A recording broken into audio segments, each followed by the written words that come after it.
सभी को नमस्कार, मेरा नाम अभिषेक है और आप देख रहे हैं बेसिक साइंस और इंजीनियरिंग की क्लास जो आरआरबी, एएलपी और टेक्नीशियन के लिए काफ़ी इम्पोर्टेंट है या फिर और भी जगह जैसे अगर इसरो, डीआरडीओ या फिर कहीं पर भी आईटीआई से संबंधित या डिप्लोमा से संबंधित या इंजीनियरिंग से भी संबंधित अगर कहीं सवाल आता है, अगर जहाँ पर ऐसा सिलेबस है तो ये सभी जगह आपके लिए है।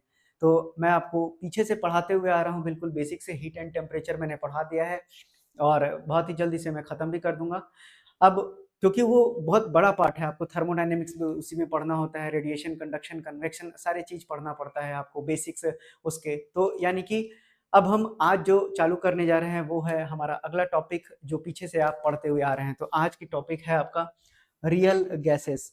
आप अब तक आइडियल गैस पढ़ रहे थे, अब आप पढ़ेंगे क्या? तो रियल गैसेस के बारे में। अब रियल गैसेस के बारे में आपको सिलेबस के अकॉर्डिंग सिर्फ इतना जानना है कि रियल गैस, सबसे पहली बात कि जो रियल गैस है वो डेविएट करता है स्लाइटली आइडियल गैस से। तो क्या मैंने बोला कि जो आपका रियल गैसेस होते हैं वो डेविएट करते हैं किससे? डेविएट स्लाइटली करते हैं, बहुत हल्का स्लाइड करते हैं slightly from the ideal gas laws, from the ideal gas laws से। अब ऐसा होता क्यों है? अब उसका कारण है, तो यहाँ लिख लीजिएगा, रीजन आपसे पूछा जा सकता है सवालों में। तो रीजन उसका क्या है? तो मैंने बताया कि आइडियल गैस जब भी हम मानते हैं तो वहाँ पे जो उनके मॉलिक्यूल्स के बीच का इंटरेक्शन होता है वहाँ हम मान के चलते हैं कि ना के बराबर है। लेकिन क्या रियल में ऐसा होगा क्या? नहीं होगा। तो यानी कि आपको लिखना पड़ेगा कि जो आपके रियल गैसेस होते हैं, जो रियल गैस के मॉलिक्यूल्स होते हैं वो आपस में क्या करते हैं? अट्रैक्ट ईच अदर करते हैं। तो ये बात आपको रियल गैस से संबंधित पता हो गई। अब दूसरी बात, जो रियल गैस है, रियल गैस हमेशा एक फाइनाइट वॉल्यूम ऑक्यूपाई करेगा। आइडियल गैस में जस्ट इसका उल्टा मैंने बता के रखा है।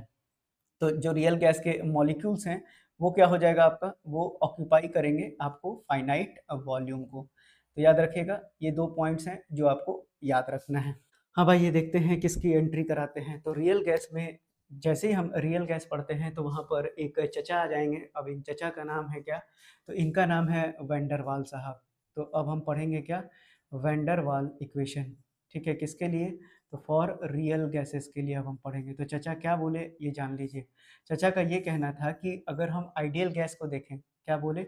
कि आइडियल गैस को अगर हम देखें, आइडियल गैस के लॉज़ को देखें और साथ ही साथ अगर हम वर्सेस अगर वैन डर वाल साहब को देखें, तो अब उनका क्या कहना था? उनका कहना ये था कि जब हम आइडियल गैस पढ़ रहे थे, तो हम क्या मानते थे कि जो भी गैस है उसका कोई वॉल्यूम नहीं होता। साथ ही साथ हम ये मानते थे कि यहाँ पर कोई इंटरैक्शन नहीं होता है, यानी कि नो इंटरैक्शन होता है। लेकिन क्या एक्चुअली में ऐसा एग्ज़िस्ट करेगा क्या? नहीं, ऐसा एग्ज़िस्ट कर नहीं करेगा। तब वैन डर वाल साहब आते हैं और उन्होंने क्या कहते हैं कि बाबा, अब हम बताएँगे कि दरअसल हो क्या रहा है। तब उन्होंने क्या बताया? तो जो भी हमारे पास अब अगर अगर आप आइडियल गैस इक्वेशन देखेंगे तो अब मैंने आपको बताया PV is equals to mu RT बताया, या इसी को आप पीवी इज़ इक्वल्स टू क्या लिखते हैं? एनआरटी लिखते हैं। ठीक है ना? तो याद रखिएगा। अब जो है, अब यहाँ पर बोले कि नहीं भैया, यहाँ पर हम करेक्शन करेंगे। क्यों करेक्शन करेंगे? क्योंकि ये आइडियल के लिए वैल्यू है। अब रियल गैसेस कहीं आ गया, तब हम वहाँ पर क्या करेंगे? तो इसीलिए उन्होंने क्या कहा कि अब उन्होंने इंट्रोड्यूस किया एक कॉन्सेप्ट जिसको हम बोलते हैं वैन डर वाल इक्वेशन फॉर रियल गैसेस। तो उन्होंने सबसे पहले क्या किया? उन्होंने सबसे पहले किया प्रेशर में करेक्शन। कहाँ पर किया? क्योंकि 2 ही चीज़ है, प्रेशर है और दूसरा आपके पास टेम्परेचर है और एक वॉल्यूम है। तो उन्होंने करेक्शन कहाँ-कहाँ किया? तो पहला उन्होंने किया पर करेक्शन इन प्रेशर। अब उन्होंने प्रेशर को बताया कि जो ये प्रेशर ऐसे लिखा हुआ है, ये ऐसे नहीं लिखाएगा भैया, अब ये लिखाएगा P plus A into N by V का स्क्वायर। क्या लिखाएगा? P into A plus N by V का स्क्वायर। तो याद रखिएगा, अब इन्होंने क्या कहा कि जो वैन डर वाल इक्वेशन है, अब ये ऐड करेगा इसको, ठीक है? इस टर्म को ऐड किया जाएगा ताकि जो अट्रैक्टिव फोर्सेस हैं, जो मॉलिक्यूल्स के बीच में लग रहे हैं, वहाँ सही से इस वैल्यू को जोड़ा जाए। अब जो फोर्स होगा वो प्रेशर को रिड्यूस करेगा जो गैस के द्वारा लगाया जाता है कंटेनर के वॉल पर। तो इसलिए जो प्रेशर करेक्ट करके आया उसकी वैल्यू कितना उन्होंने दिया? P plus A into n by v का स्क्वायर। तो आई होप ये टर्म क्लियर हो गया होगा आपको। तो यहाँ पर अब आपको एक और चीज़ दिखाई पड़ रहा होगा, यहाँ पर एक अलग से क्या दिख रहा है? तो अलग से आपको ए दिख रहा है। अब ए क्या है? तो ए भी क्या है? एक कांस्टेंट है और ये स्पेसिफिक टू गैस होता है, यानी कि स्पेसिफिक टू ईच गैस होता है और रिफ्लेक्ट करता है किसको? स्ट्रेंथ ऑफ इंटरमॉलिक्यूलर फोर्सेस को। मैंने क्या बोला कि ए एक कांस्टेंट है जो क्या होता है, स्पेसिफिक होता है हर एक गैस के लिए, स्पेसिफिक टू ईच गैस, जो भी गैस दिया रहेगा उसके लिए ऐसा कहा जा रहा है, ठीक है। और क्या करता है, और ये दर्शाता है किस चीज को, तो स्ट्रेंथ को दर्शाता है। तो रिफ्लेक्ट स्ट्रेंथ ऑफ दीज, किस चीज का, जाहिर सी बात है आपस में इंटरमॉलिक्यूलर फोर्सेस को। तो ये लिख लीजिएगा इंटरमॉलिक्यूलर फोर्सेस, क्योंकि इस पर सवाल पूछा जाएगा आपसे एग्जाम में। ए और बी अभी अगला कांस्टेंट आएगा, उस पर ये सवाल पूछा गया है।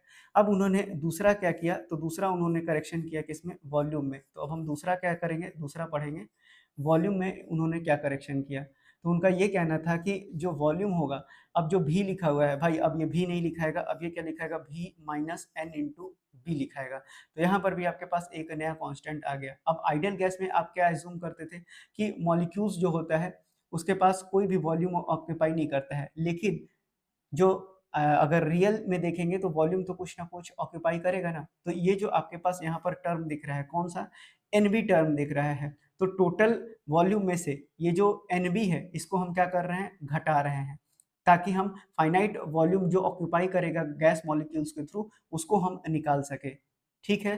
तो ये लाइन भी आपको क्लियर होनी चाहिए कि जो एनबी है वो एनबी क्या दर्शा रहा है, तो एनबी आपको बता रहा है कि जो आपका फाइनाइट वॉल्यूम है वो, यानी कि जो ओरिजिनल वॉल्यूम है उसमें से जो आपको सबट्रैक्ट किया जा रहा है एनबी, तो ये क्या दर्शा रहा है, फाइनाइट वॉल्यूम दर्शा रहा है जो कि ऑक्यूपाई किया जा रहा है गैस मॉलिक्यूल्स के द्वारा। मैं लिख देता हूं, ये क्या है आपका वॉल्यूम ऑक्यूपाइड बाय गैस, है ना। तो ये एक्चुअल वॉल्यूम है जो ऑक्यूपाई किया जा रहा है गैस के द्वारा आपस में। तो यानी कि अब यहाँ पर आपके पास बी क्या है, तो बी भी आपके पास एक कांस्टेंट है।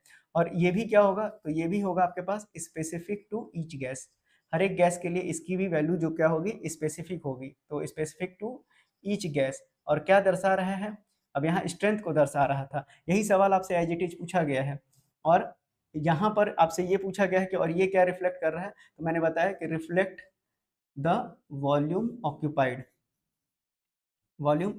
बाय 1 मोल ऑफ गैस के द्वारा, ठीक है। तो ये आपको याद रखना है टर्म्स जो आपके एग्जाम के लिए काफी इंपॉर्टेंट है, ए और बी।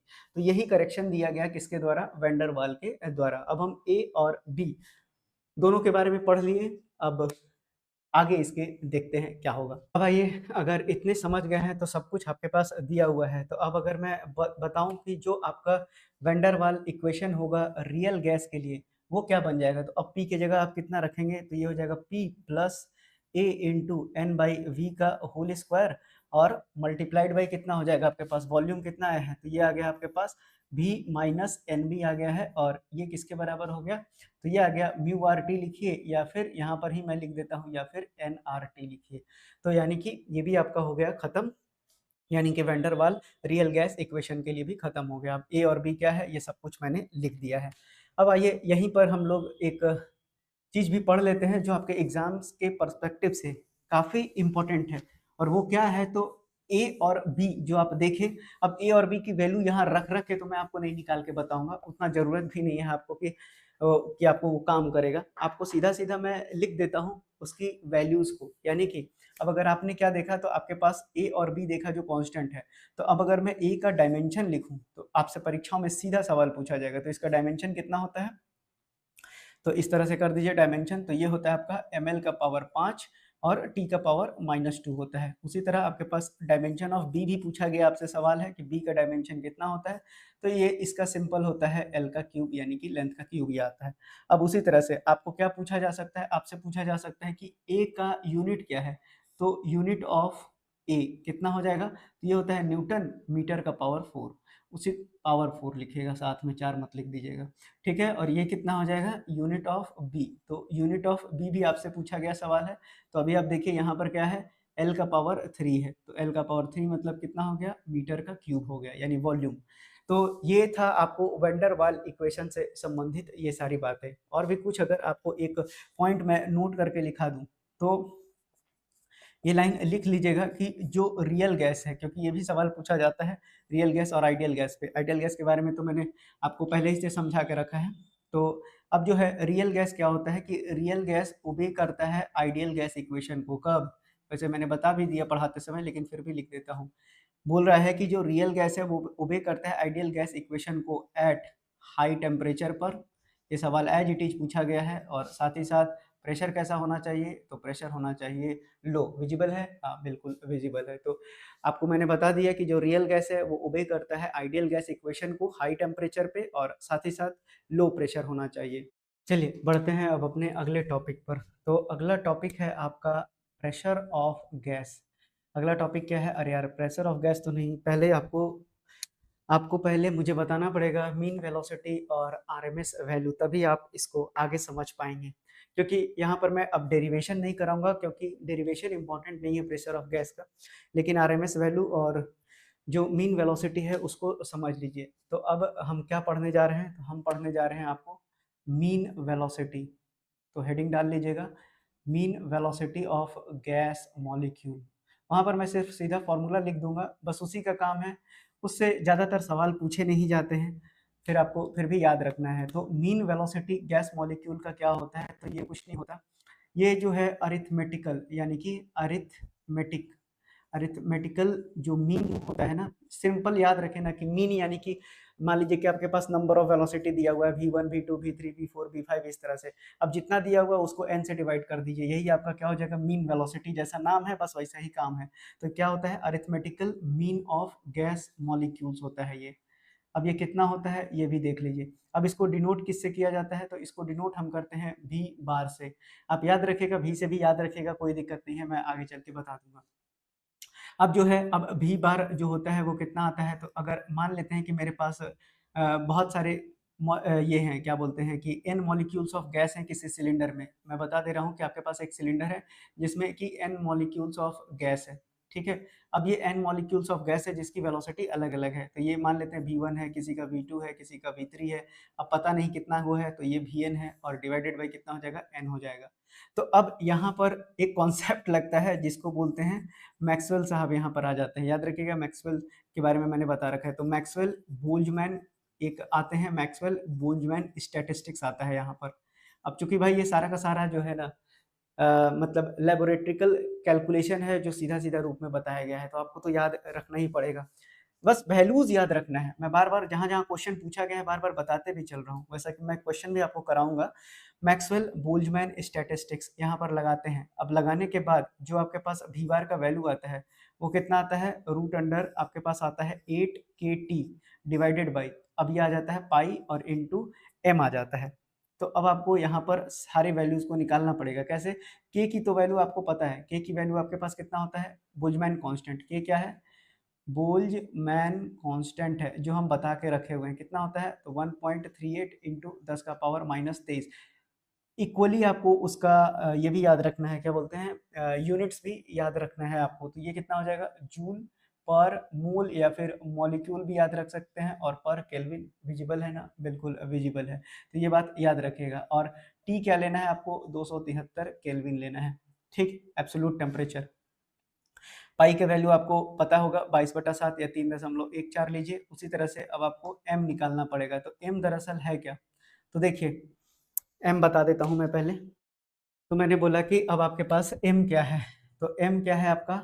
तो mass of one molecule of gas है। अब ये कैसे निकलता है? Mass of one molecule of gas आप कैसे निकालेंगे? और यहाँ पर भी गैस की बात की जा रही है पर्टिकुलर, तो मैं यहाँ कौन सी गैस की बात कर रहा हूँ? तो ऑक्सीजन की बात कर रहा हूँ, ये भी याद रखिएगा, ठीक है। और ये भी किस पर? तो एनटीपी पर, नॉर्मल टेम्परेचर एंड प्रेशर, जो मैंने पीछे की क्लासेस में आपको बता के रखा है। तो एम का वैल्यू कितना हो जाएगा आपके पास? तो ये हो जाएगा जो भी है उसका मॉलिक्यूलर वेट और डिवाइडेड बाई आपके पास अवोगाड्रो नंबर कर दीजिए। तो कितना हो जाएगा मॉलिक्यूलर वेट ऑक्सीजन का? तो ये हो जाएगा 32 गुना 10 का पावर -3 केजी में लेना है, इसलिए 10 का पावर -3 किया हुआ है। और अवोगाड्रो नंबर कितना होता है? 6.023 इंटू 10 का पावर -23, तो ये किलो में आ जाएगा। तो अब मास आपको अब आप इसको सॉल्व कर लीजिए। तो जब भी आप इसको सॉल्व करेंगे, चलिए देखते हैं, यहीं पर सीधा पुट करके जो इसका वैल्यू मुझे याद है वही लिख दूंगा। तो यहाँ पर ये कितना आ जाएगा? ये हो जाएगा 8। के की वैल्यू कितना है आपके पास? 1.38 इंटू 10 का पावर -23। और उसके बाद टी कितना लेना है? 273 केल्विन लेना है। पाई आपके पास, आप पाई ले लीजिए, पाई को पाई ही रहने देते हैं, सीधे कैलकुलेटर में फिट करेंगे और डायरेक्ट आंसर, ठीक है। और मास कितना है आपका, तो मास आपके पास आ गया है, ये वाला टर्म जो है ऊपर चला जाएगा, ये वाला जो है ऊपर चला जाएगा क्योंकि ये दोनों बट्टा में है, तो यहाँ पर इसको सीधा सीधा लिखिए इस तरह से। तो ऊपर गया 6.023 इंटू 10 का पावर 23 और नीचे कितना आ जाएगा 32 गुना 10 का पावर माइनस 23 कर लीजिए। तो वेलोसिटी है तो जाहिर सी बात है वेलोसिटी की तो यूनिट आएगी मीटर पर सेकंड में। अब अगर इसका वैल्यू कैलकुलेट करेंगे तो सब यूनिट बरोबर है ना, यहाँ केजी है, जूल पर मोल पर केल्विन है, यहाँ पर भी केल्विन है, तो ठीक है बरोबर। जूल कितना होता है, जूल वर्क का यूनिट होता है या फिर एनर्जी का, एनर्जी कितना होता है, तो ठीक है कट जाएगा, ये भी कट जाएगा और उसके बाद फिर ये कितना बचेगा आपका, तो 424.2 मीटर पर सेकंड ये आ जाएगा। आप कैलकुलेट करके बताइएगा मुझे कमेंट बॉक्स में कि क्या इतना आ रहा है या नहीं आ रहा है।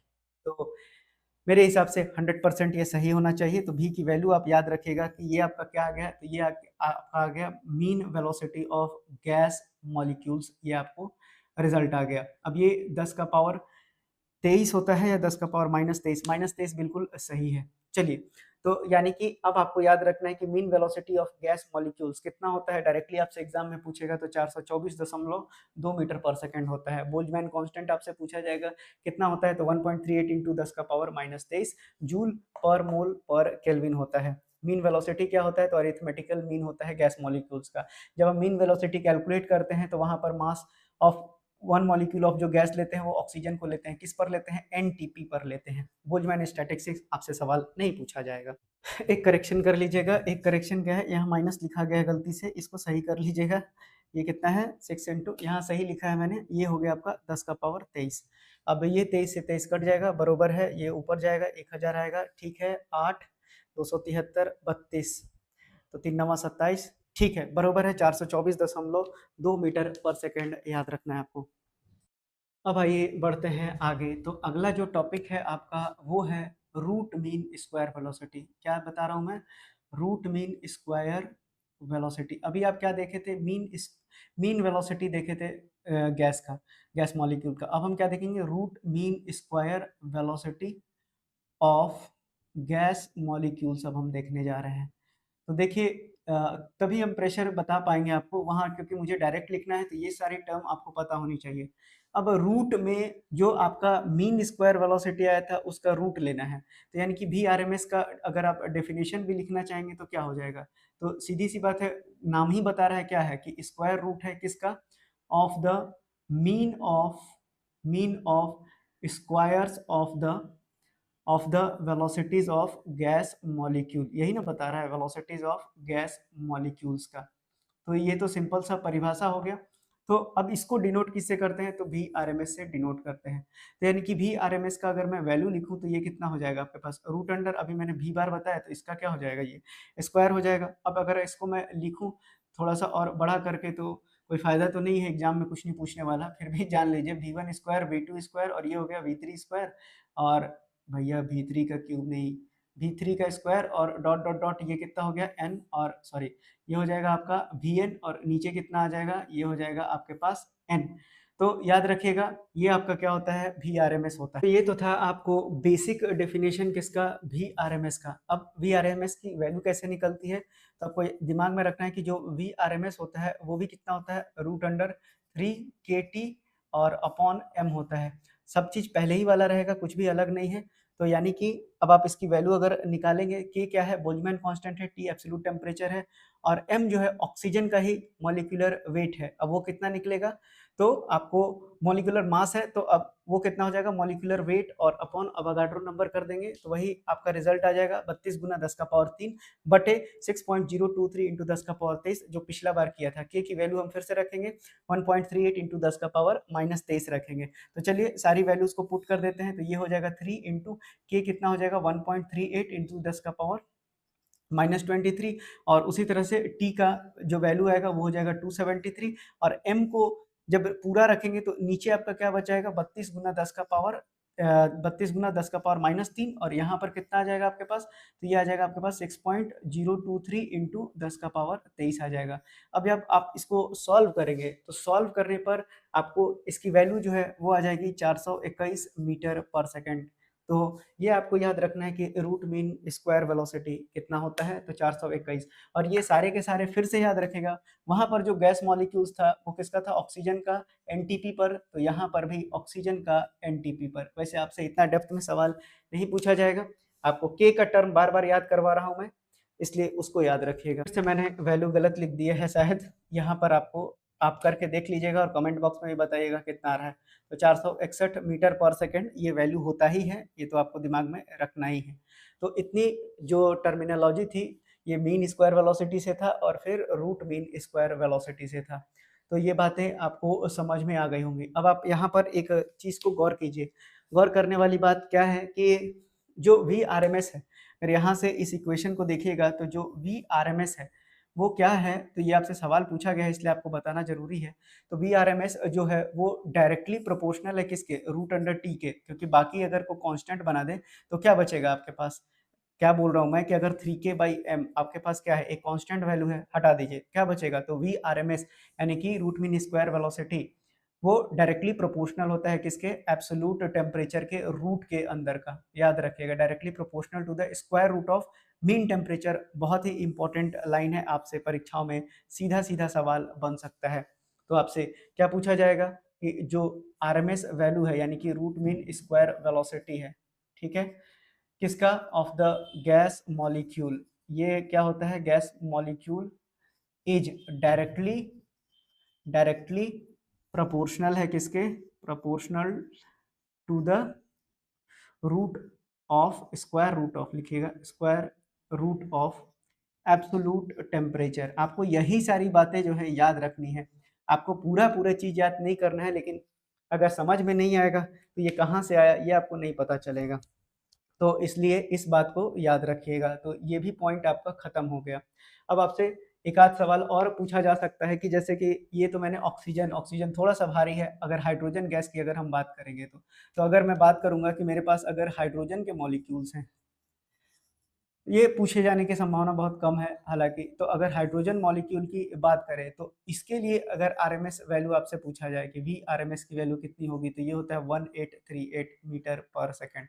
सारी चीज़ें वही हैं। तो ऑक्सीजन के रिस्पेक्ट में देखिए तो 4 चौके 16 और 6 चौके 24, यानी कि लगभग ऑक्सीजन के रिस्पेक्ट में ये कितना है, तो ये 4 टाइम्स है। तो ऐसा सवाल पूछा जा सकता है क्योंकि पूछा गया है पहले, किसी एग्जाम्स में मैंने पढ़ा था, तो इसीलिए मैं आपको बता रहा हूँ कि ऑक्सीजन जो है 4 गुना है किसका, हाइड्रोजन जो है 4 गुना है किसके, ऑक्सीजन मॉलिक्यूल्स के। तो इतनी बातें याद रखिएगा, VRMS RMS ये सबसे